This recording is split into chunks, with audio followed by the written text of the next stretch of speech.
உலக அரசியல் வரலாற்றில் முதல் முறையாக அப்படி தான் சொல்லணும்.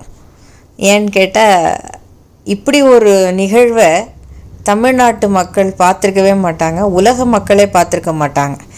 யாரையெல்லாம் அரசியல் களத்தில் களமாட சென்றப்ப அடித்து துவம்சம் பண்ணினாரோ சகோதரர் மாண்புமிகு முதலமைச்சர் திரு ஜோசப் விஜய் அவர்கள் இன்று எல்லார் வீட்டுக்கும் போய் சந்தித்து அவங்களுக்கு உரிய மரியாதை செலுத்தி, ஏன்னா அவங்கெல்லாம் இவருக்கு முன்னோடிகள், அந்த உரிய மரியாதையை அவர் செலுத்தியிருக்காரு.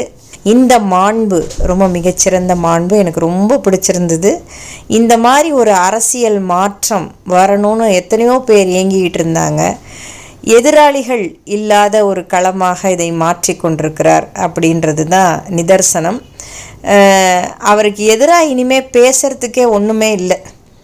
ஸோ எல்லோரும் வாயடைத்து போய் நின்று கொண்டிருக்காங்க உலக மக்கள் எல்லாரும், குறிப்பாக உலக தமிழர்கள்.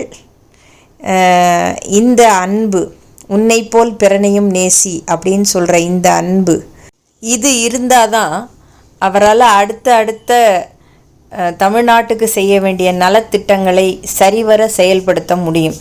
எல்லாருடைய அன்பும் ஒத்துழைப்பும் ஆதரவும் சகோதரருக்கு இன்றும் என்றும் நிலைக்கட்டும். ஜெபங்களுடன் வாழ்த்துக்களும். பிரில்லியன்சி மற்றும் எனது மகன் மாசீலன்.